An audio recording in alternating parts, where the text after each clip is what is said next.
All right, welcome to the episode. I'm so excited to have Melissa Bowl here. She is a midwife and expert, counselor. Why don't you go ahead and introduce yourself? I'm excited to have you on. It's so lovely to talk to you, Alicia. We have a lovely past, and I'm always happy to have good conversations. I don't know if I call myself a sex expert. That's a big title. I'm going to call you that. Okay.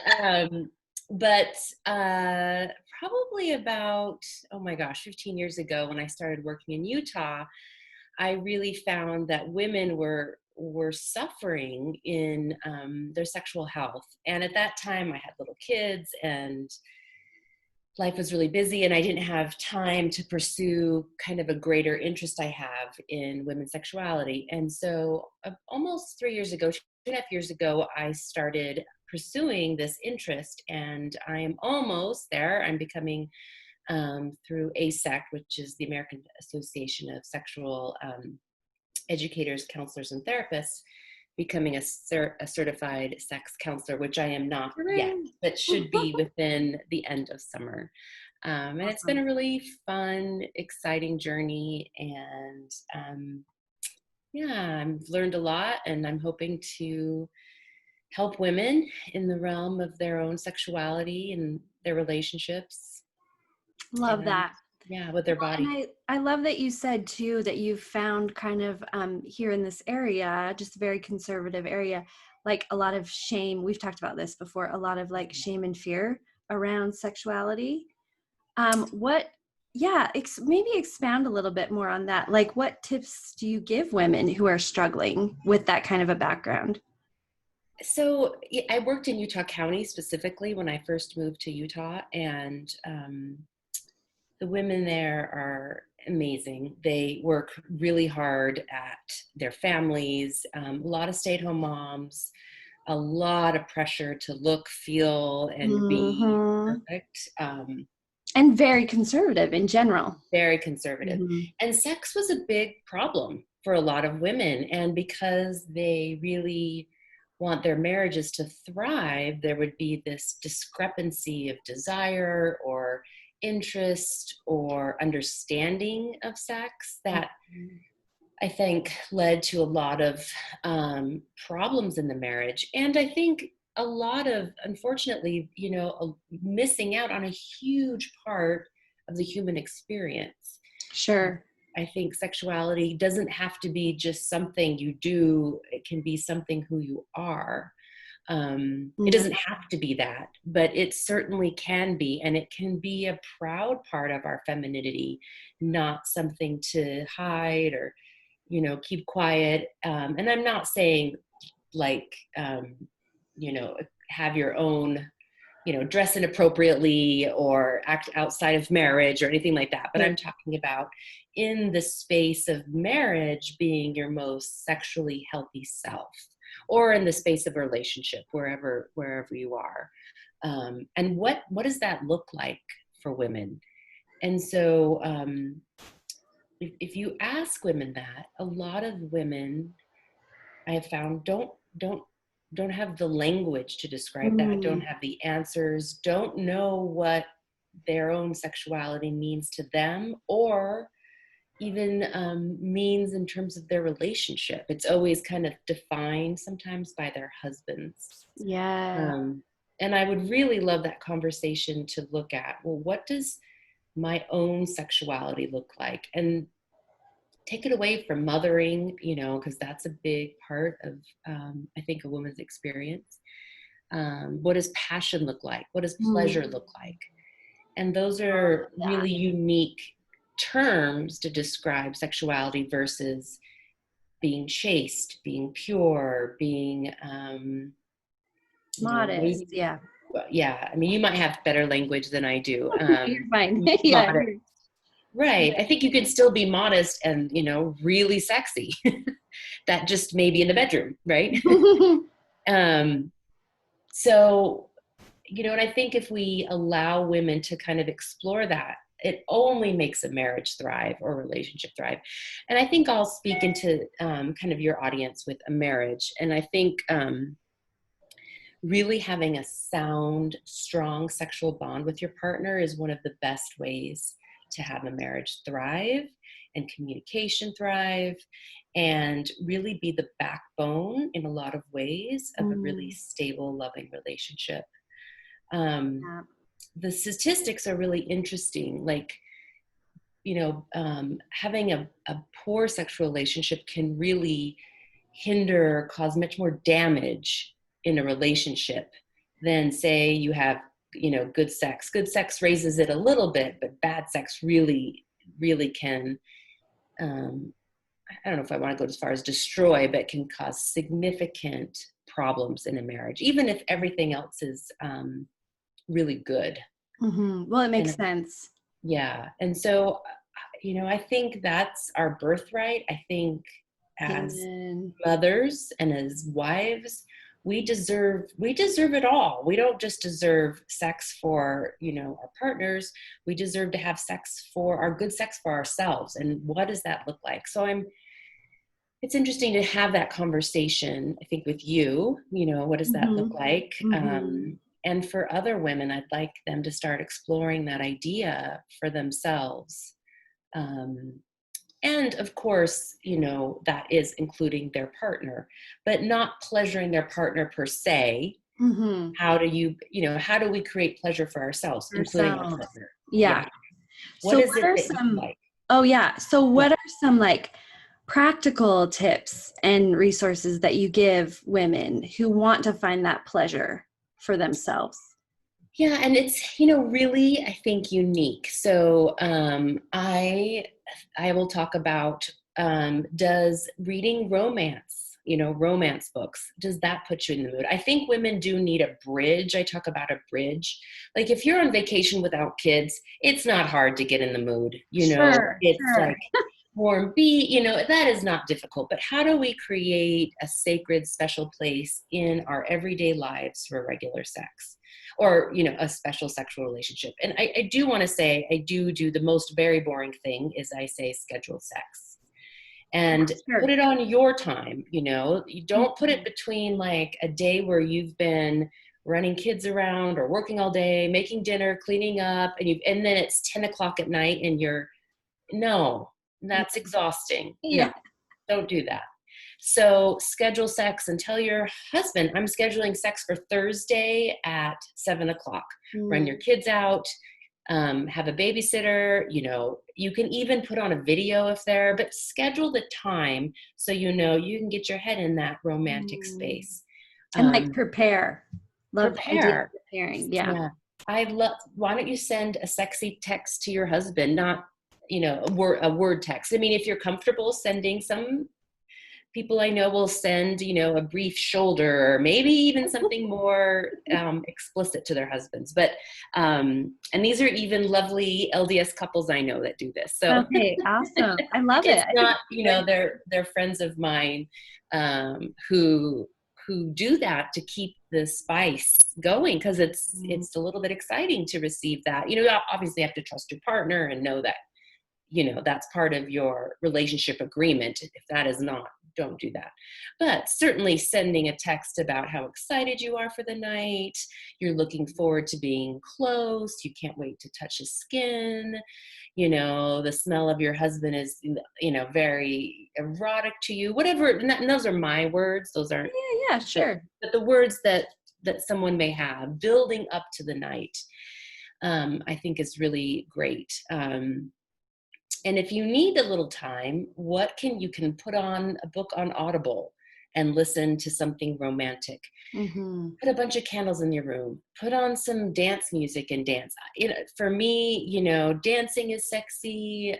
Listening to a romantic novel. Sometimes movies are a bath, a hot shower, creating a very sensual room where you get out all the toys and the mess and maybe put Yeah, a yeah. a very quiet space in your room, make the bed, make it inviting, put on a piece of lingerie on the bed that you can look at. I mean, these are just ideas to kind of get you in that mood for that. So when you're kind of purposefully putting yourself in that space.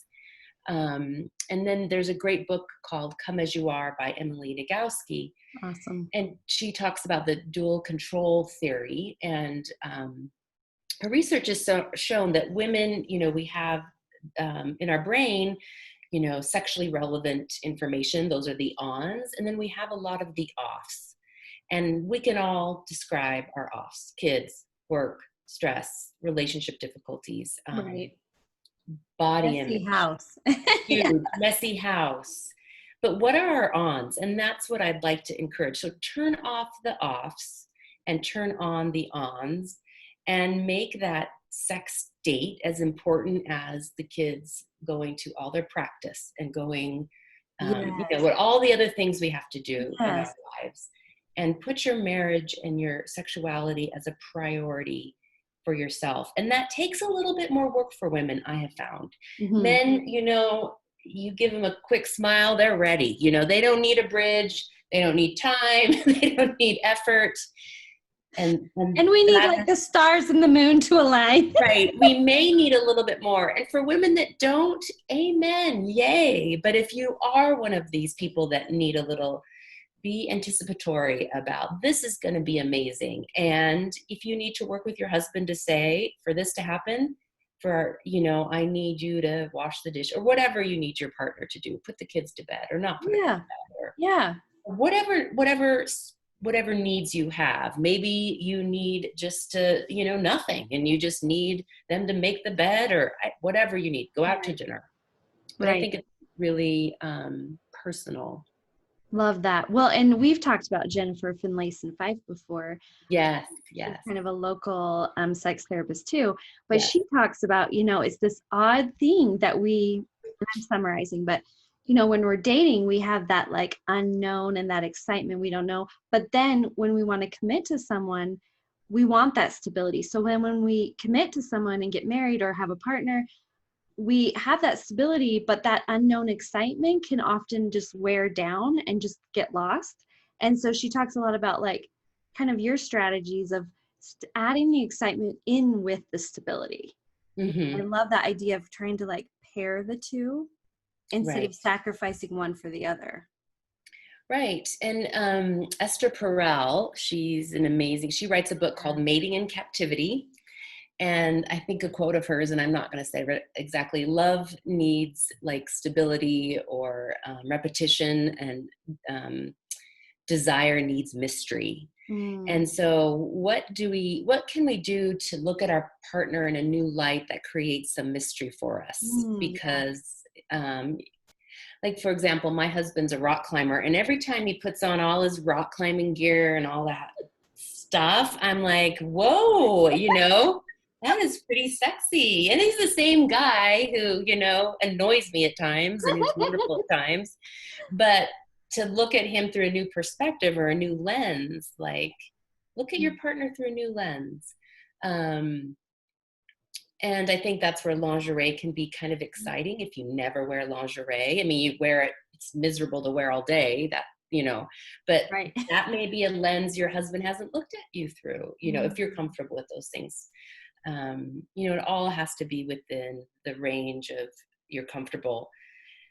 And, that's another piece, is really starting to love your body, and loving your body in all its, shapes and forms, stretch marks, non-perfection. Yeah. Because if you love, your sexy body, that says a whole lot about confidence and being comfortable in a potentially vulnerable space. Love that. Well, and that's such a hard thing for us as women, Oh especially as mothers. We've had babies, our bodies have changed so much, our hormones. Yeah. Well, and maybe talk a little bit too. I'd love to hear some of your tips for my audience to hear, like some of your toys that you use to help, because I think those are important, just some things to help us as women have pleasure and maybe help, and that can bring something to our relationships. Yeah. And I think I have found women to be very open to vibrators and things like that. And I have found some women to be really resistant. And so I would encourage all women to look at vibrate, as vibrators, not as your husband is inexperienced or something's wrong with you, as just, hey, let's explore what's out there. You've married this man for a lifetime. That's a lot of time to find out new things about yourself. We certainly use gear, all kinds of new gear in different sports, and so it's reasonable to use different tools. I'm a really big fan of lubricants for most women. Even women who say they don't need lubricants, often if you use them, the sex is better. And so everyone has their kind of favorites: water-based lubricants, oil-based lubricants, or silicone-based lubricants. I'm a fan of silicone, but they get to be a little messy and could be stained, so water-based lubricants. But you want to make sure you're getting like not KY jelly. Right. Like Good Clean Love is one, or Uber's another one. Yes products. Good Clean Love is actually, was at Dan's. I remember seeing that. So a good quality lube. And then my favorite company for different sorts of vibrators that are very pretty. And I could, if you want me to share my screen, I could show you the pictures. Let's see. Oh, I think you need to, if you just enable that. Oh, yeah. I'll show you some pictures of some vibrators, and they're very pretty. The new ones, they're not kind of that old male anatomy vibrator, which none of us are like that is sexy, but like made probably by a man. Bless. Yes, these actually are more designed by women. So this is a presentation I put on today, and I'll just show. Awesome. Let me just show you pictures of some right here for your audience. Oh, yes. Love this. So can you see that, Alicia? Yeah. So these are just like that. The first one, the pink one in the top left, is like a suction device for your clitoris. These are just one-handed, like a finger you can use. This is all by Lelo in the top, Lelo. I really love their products. And look how pretty they are. And there's different speeds, different vibrations. And women, you may find you like a constant vibration. You might like something that has like different pressures. They're all used for different parts of the vulva or inside the vagina. Your partner can use them with intercourse. I do like to say only 5% of women orgasm through intercourse alone. So the rest of the 95% of us needs something there on your clitoris. So right, and someone needs to do it. So it's either you or your partner, and I think it's easier if you take control of that. But again, something to explore. The 50 Years of Magic down below is the magic wand. It was from the 70s. This one, oh, here, let me make that big. That's better. Sorry. Oh, yeah. Awesome. That's better. This one here is by Dane Products, and that's actually, so you don't even need to hold anything, and it just rests on the clitoris, and it has different vibrations. That's called the Eva 2, like that little button. Cool. So, and then the one in the bottom, I don't know anyone that owns this because of the hefty price tag. It's almost $300, but it was a smart vibrator made for women. So you can even have someone control it, like if your partner's out of town or something. Yes, brilliant. So your husband's out of town. So, I love these resources. I think they're so helpful, like just to see what's out there and just to give some ideas of like some things to just try. I mean, it can't hurt to try. Right. I'm gonna go back to you. Let's see. Yeah, I think, if you let's see, I'm sorry, you can unshare my screen now. Let's see. Okay, cool. There we go. Stop share. Perfect. Okay, perfect. Yep. I think. And so locally, if you go to the Blue Boutique, you can actually look and feel, I mean, but the Blue Boutique is a sex store, so be ready. But if you go on to like lelo.com, there's people that answer. There's a website I like called smittenkitten.com, and they have a lot of information there. Love that name. I know, the Smitten Kitten. And see what, I think it would be fun for you and your husband to actually look at them together. How Yeah. exciting. What a way to build up some excitement and anticipation for, for future use. Yes. Well, and I love that idea you talked about in the beginning, is that idea of like, we as women need pleasure. We need to know what gets us excited, what helps us feel fulfilled, because that's such an important part of our bodies that often in a conservative society, we are afraid to explore, even in marriage. And so I love that idea of just opening our minds a little bit and just trying and educating ourselves. And what do you think your husband would be like if you were having more pleasure? Do you think he would be like even more into the sex, more excited? Sure, yeah. Right. It does build, and then it builds that communication piece that I think is unique among married couples. Anyone can live together, roommates, but it's very, very unique and special to have a sexual relationship with someone that you live with. And I think it's sacred. I think it needs time and development and tenderness and, care. So work should be put into it, and it shouldn't be at 10 o'clock at night when you don't want to. When we're on Because our we've all been there. Probably even your husband has been. Men are there too, There are some men who feel that. So, this is a show geared toward women, and I'm sure there are actually women who have higher sex drives than men, and that's a whole other conversation. Yeah, which I think is another great thing normal. to discuss, is that we often assume that men have the higher sex drive than women, and then women who do have a higher, I think sometimes feel a little alienated, like there's something wrong with me because I have a higher sex drive. Yeah. Right. They feel like something's wrong with them, or they think something's wrong with their partner. Mm-hmm. And it's really more of a desire discrepancy is what I like to talk about it as, versus there's nothing wrong with either person. It's just inherently how people are. Sometimes there is a desire discrepancy. You're lucky, and there's always going to be a desire discrepancy at certain times of your life, right? Sure. Postpartum. How about that? Sure. Postpartum. For a year, probably postpartum. If it's less than that, yay. Yeah. Pregnancy for some women. Some women have such a high sex drive in pregnancy, and the men are like, hello. Whoa, this is a lot. Right? I'm not ready. The baby scares me. I hear that a lot. Okay.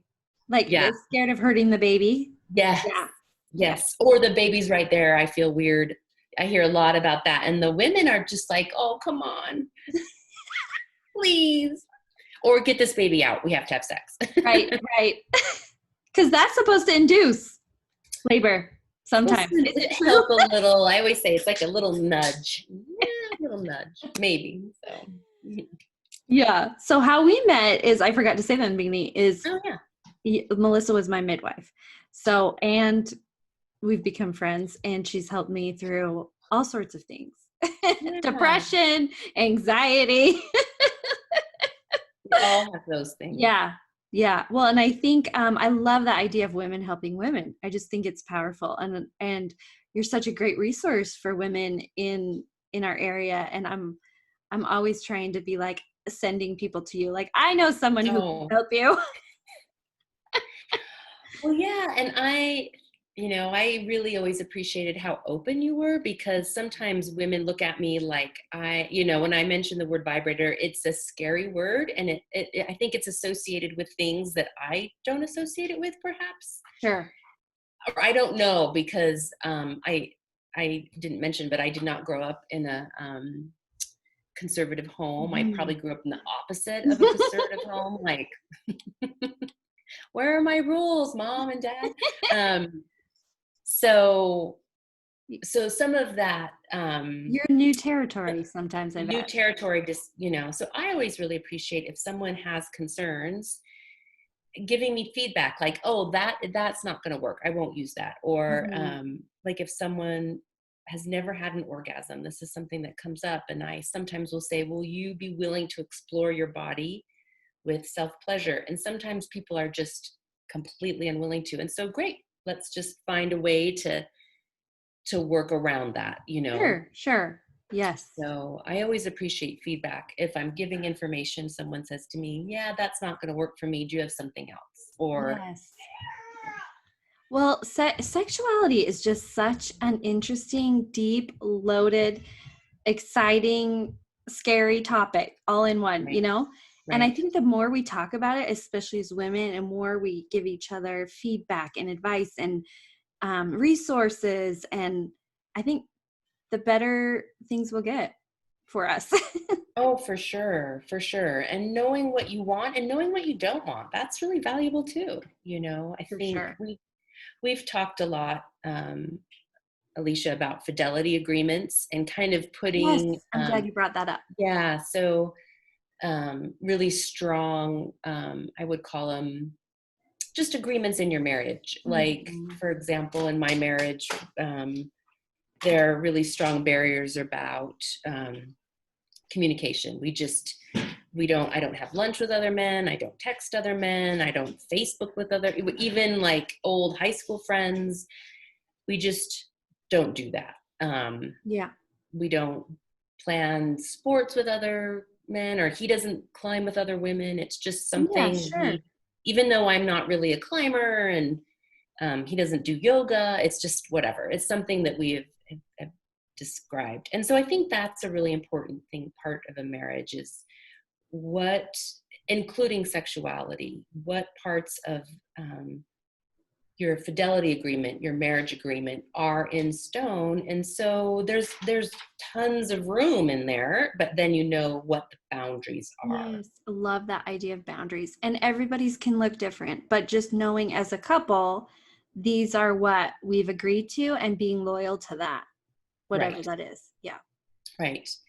And if someone's having problem with a certain boundary, that needs to be discussed. for sure. I think especially with sexuality, or kind of offshoots of sexuality, because then it starts looking like you're betraying trust.